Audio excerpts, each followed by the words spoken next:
The term micro-macro dynamic refers to the dynamic interplay between the micro level to a system and the macro level, each of which may have different emergent structures, inherent rules and processes, but have to interact and coexist within the same overall system, thus creating a core tension between them. The political micro-macro dynamic describes the same phenomenon within socio-political systems, where it is also referred to as the agent structure problem, an explicit recognition of the tension within all socio-political systems between the individual's freedom to act and initiate change, versus the overall political and social institutions that are designed to maintain order and structure, which typically requires the imposition of constraints on the individual.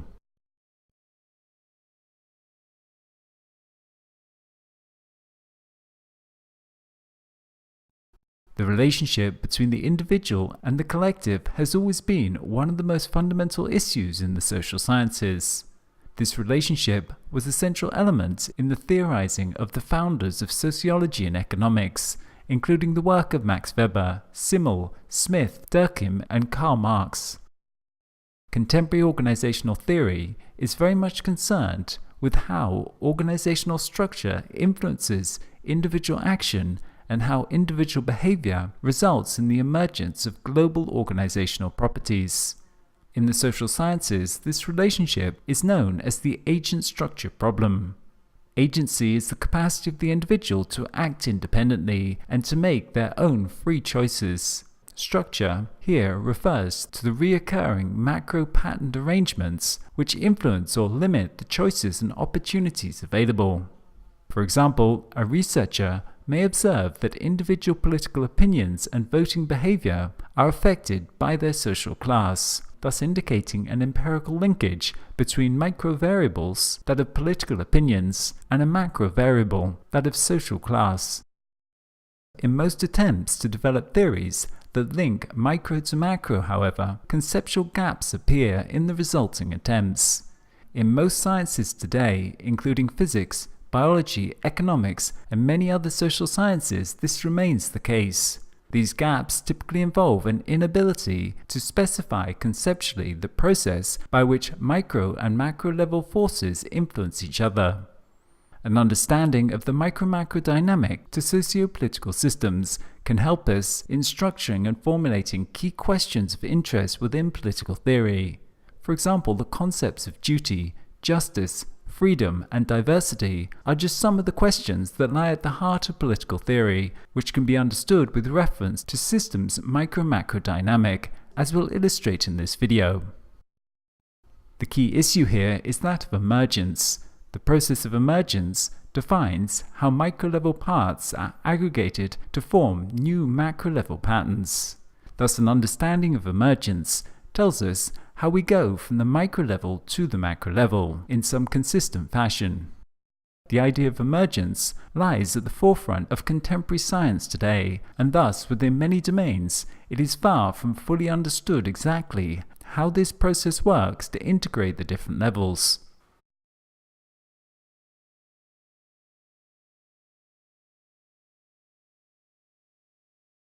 The process of emergence, as it plays out in all kinds of systems, creates new, irreducible levels of organization.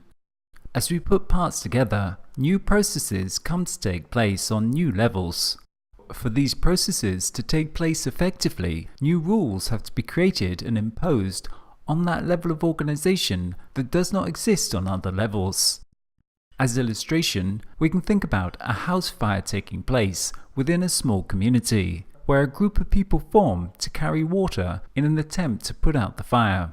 They could all individually carry a bucket of water from the river to the house, or, given some form of coordination, they could form a human chain, standing still whilst passing the buckets along. This organization would be more efficient and effective. But we can note that in order to get this new functional process of the whole, a new level of organization and a new set of rules had to be imposed, and this new pattern of organization had to exert a downward constraint on its parts. All the members have to stand in the line and pass the buckets, If not, this emergent overall pattern will disintegrate and we will not get the emergent functionality. This is the same for all socio-political institutions. They are emergent patterns of organization that enable certain functions. But to do that, the whole organization typically has to exert some downward effect, constraining the parts so as to achieve the optimal overall organization. A complex social system is composed of many such levels of emergent organization, from the processes that take place on the individual level, to those within specific organizations, to those within a whole nation or even the whole of humanity. This emergence of new processes and rules on new levels is why we get two distinct rules for the macro level and the micro level of the system. The parts create the whole, but then processes take place on the level of the whole that require specific structure and rules to enable them. These macro rules then feed back to constrain the agents on the local level. This is a micro-macro feedback loop. The parts create the whole, but then the whole feeds back to constrain and enable the parts. The upward effect of the individual members of the political organization on the macro institutions is called upward causation. The downward effect of the macro institutions on the individual is called downward causation, as the institutional structures are seen to cause the behavior of the individuals. This micro-macro dynamic is a core source of irreducible complexity because each level represents a different set of rules. But also, these rule sets must interact in some way. Political institutions cannot exist without their members, and likewise the individual members cannot achieve optimal outcomes in the absence of these overall institutional structures.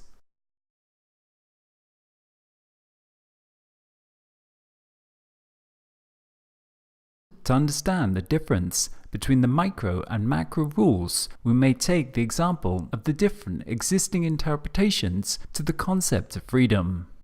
As noted by the political writer Benjamin Constant, there are two primary formulations to freedom within Western political philosophy: that liberty is the absence of coercion, or that liberty is self-determination. The first version, which is a form of freedom from things, is called negative freedom, and the second, freedom to, is called positive freedom.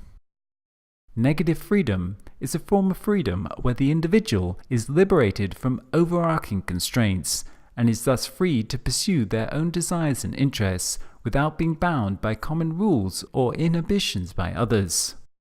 For example, in this formulation of freedom, having lots of money would largely equate to freedom, as it liberates one from constraints by others, and one could purchase all the things one might desire. Thus the person would be free in this sense. But imagine one was both a multimillionaire and a drug addict. Such a person could then have access to all the drugs that they might desire without constraints, making them free in this sense. But at the same time, it could be said that the individual is a slave to their addiction and thus not really free. This would then lead to an alternative formulation of the concept of freedom, that of positive freedom. Positive freedom is the freedom that one has from one's own desires and instincts, what we might call a freedom to be oneself. Positive freedom typically distinguishes the true or higher self from the false or lower self. Liberty occurs only when the higher, true self determines one's acts, not when the lower self is in charge. Freedom is not just the absence of coercion, it is when the higher self acts. From this perspective, freedom is to be found in one's self-realization within some whole, rather than simply the capacity to do whatever one wants. This is the foundations of freedom as espoused by the political philosophy of Jean-Jacques Rousseau, who not only accepted liberty as self-determination, but freedom, he reasoned, was determination of one's acts by one's true or higher self, and that self is the part of the citizen that is acting within the context of the whole community. True freedom, in this sense, is obedience to the general will. When people violate the general will, it is legitimate to coerce them into obeying it. Furthermore, when the community, brings these people back into line. It is not coercing them, but making them in fact free, because freedom is obedience to the general will. And from this we get Rousseau's famous remark that those who try to disobey the general will must be forced to be free. Thus we can see the two formulations of the concept of freedom, one based on the rule sets of the micro level, where freedom is the lack of constraints on the individual. The other based upon the macro level of the whole system, where freedom is liberty from one's own desires, the kind of freedom that the Buddha might have been searching for in renouncing worldly desires. The fact that new rules emerge on the different levels is what creates the potential for these rules to be in conflict. The rules that govern the whole are irreducible to the rules that govern the micro level, and this gives us the core tension at the heart of such ancient issues as duty and freedom. For example, there is a well-known dilemma at the heart of many issues surrounding duty. Duty can be understood as that which is owing, but the question is whether what is owed is to the whole organization or to the other individual parts. Is your duty to your family or to the whole of society, or even to God or the universe in some way? For example, the Hindu scripture Bhagavad Gita begins with Arjuna, the Pandava prince, facing a life-or-death battle against his unrighteous cousins. However, in the opposing army, he also finds senior and much revered members of his own family, who raised him and his brother when they had become fatherless as children. He was most grateful for their care, security and teaching that they had given him as a child. But according to his dharma, which means what is right, Arjuna had to fight in order to establish justice, and that means he had to kill the very individuals whom he worshipped with all his heart. The result is despair, a situation where Arjuna feels caught between the two value systems.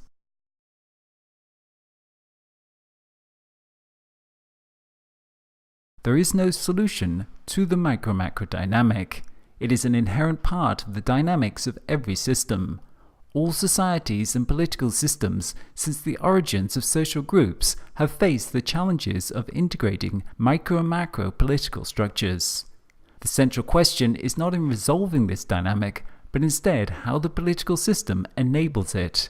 That is to say, how it enables the continuous feedback loop whereby the local level distributed actions, interaction, opinions and perspectives of the agents are aggregated into forming macro structures, and how those formal political institutions then feed back to shape the individual's actions. In this respect, we can identify a number of different possible outcomes to this process. The system may prioritize the group over the members. It can prioritize the individual members at the expense of the group, or it could potentially develop socio-political structures for enabling this feedback process to take place, creating some balanced interplay between the two. Political systems that emphasize the organization of the whole society over that of the individuals may be termed communitarian. Communitarianism as a political philosophy emphasizes the connection between the individual and the community. Its overarching philosophy is based upon the belief that a person's social identity and personality are largely constructed and modulated by community relations, and thus their place within the whole social system, with a smaller degree of development being placed on individualism. It is a political theory that emphasizes the responsibility of the individual to the community, both through their local connections and bonds to each other, but also typically to some overarching set of values and culture that endorses the value of the community over that of any of the individual members. A classical example of political communitarianism within the context of the modern nation-state is that of socialism. Socialism is a political and economic paradigm that purportedly emphasizes the social group over that of the individual members. Socialism advocates for the means of production, distribution and exchange to be owned or regulated by the community as a whole and used towards the beneficial ends of the whole social group, rather than for the interests of individuals. The communitarian approach to political organization has both advantages and disadvantages.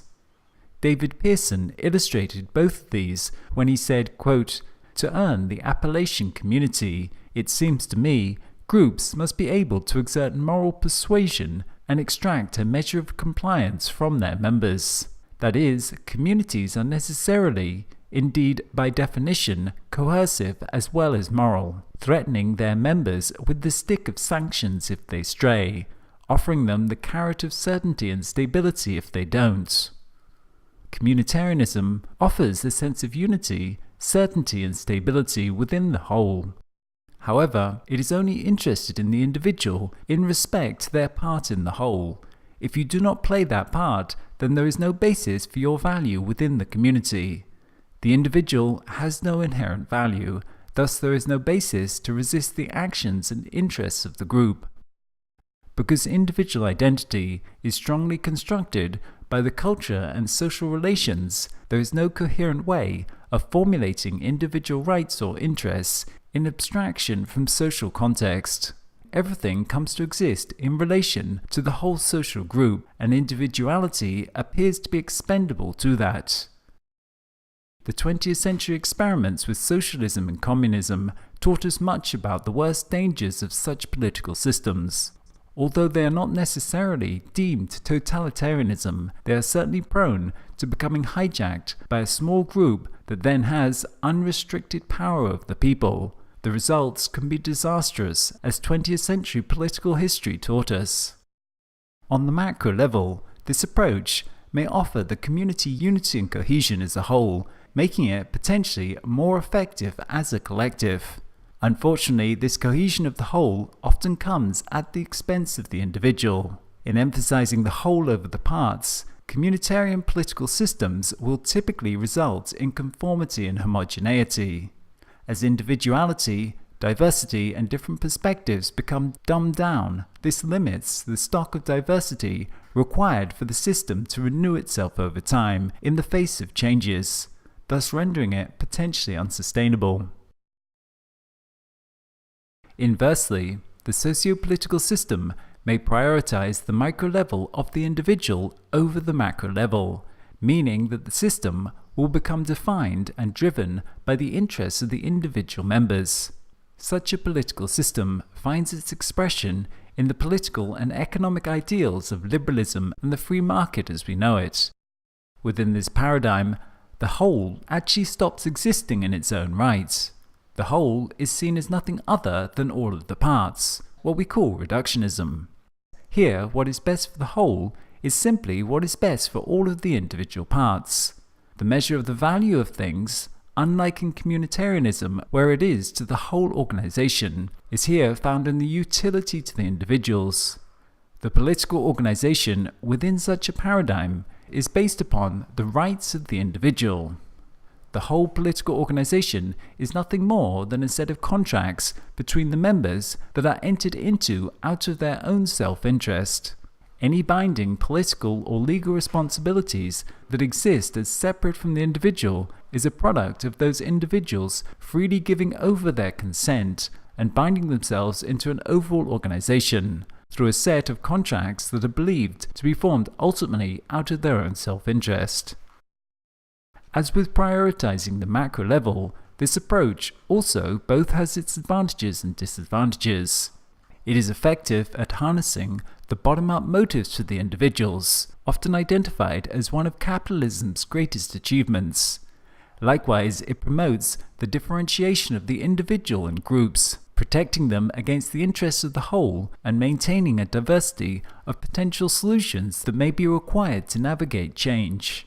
But in prioritizing individual motives and denying the existence of overall structures, liberalism can render the overall social system dysfunctional. Social systems have emergent patterns. A downward cause has to be exerted on the parts to maintain the integrity of those processes. When that downward effect is removed, the organization is removed, and the functioning of the whole becomes diminished. The basic sociocultural fabric of trust, identity, and purpose become eroded, and without this, the the formal political institutions cease to be able to function. They become increasingly overloaded and paralyzed for lack of socio-cultural infrastructure.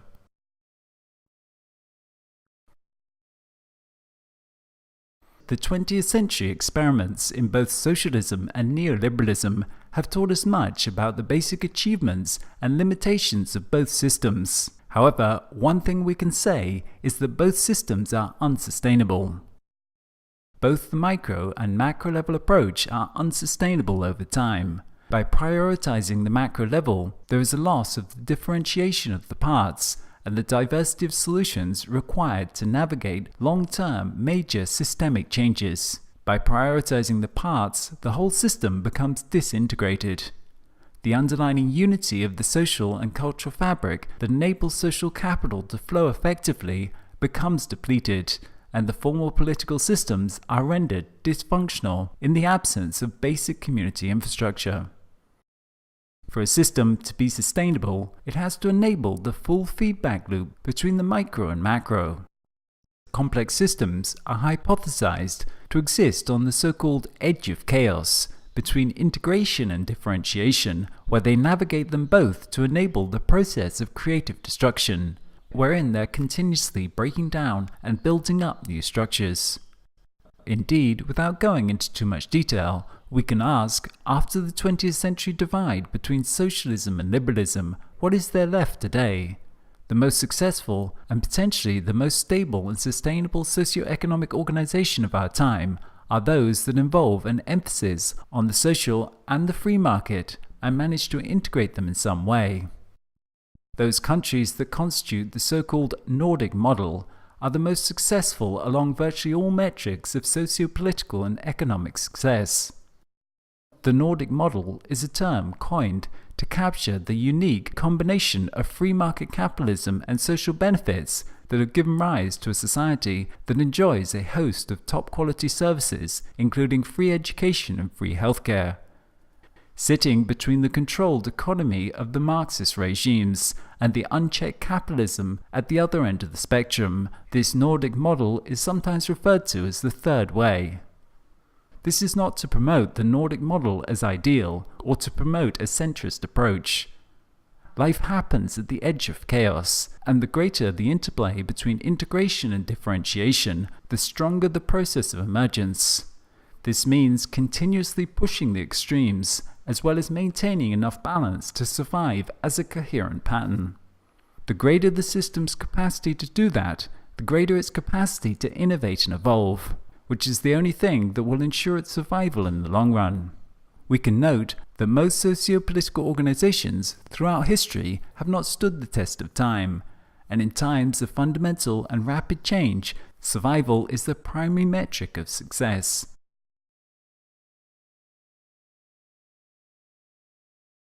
This relationship is known as the agent-structure problem. Agency is the capacity of the individual to act independently and to make their own free choices. Structure here refers to the recurring macro-patterned arrangements which influence or limit the choices and opportunities available.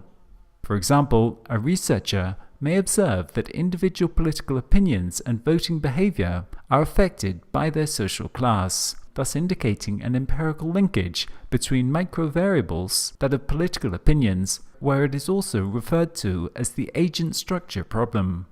An explicit recognition of the tension within all socio-political systems between the individual's freedom to act and initiate change, versus the overall political and social institutions that are designed to maintain order and structure, which typically requires the imposition of constraints on the individual.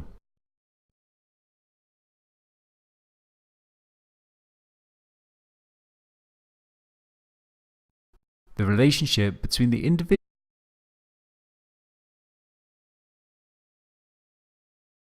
The term micro-macro dynamic refers to the dynamic interplay between the micro level to a system and the macro level, each of which may have different emergent structures, inherent rules and processes, but have to interact and coexist within the same overall system, thus creating a core tension between them. The political micro-macro dynamic describes the same phenomenon within socio-political systems and a macro variable, that of social class. In most attempts to develop theories that link micro to macro, however, conceptual gaps appear in the resulting attempts. In most sciences today, including physics, biology, economics, and many other social sciences, this remains the case. These gaps typically involve an inability to specify conceptually the process by which micro and macro level forces influence each other. An understanding of the micro-individual and the collective has always been one of the most fundamental issues in the social sciences. This relationship was a central element in the theorizing of the founders of sociology and economics, including the work of Max Weber, Simmel, Smith, Durkheim, and Karl Marx. Contemporary organizational theory is very much concerned with how organizational structure influences individual action and how individual behavior results in the emergence of global organizational properties. In the social sciences,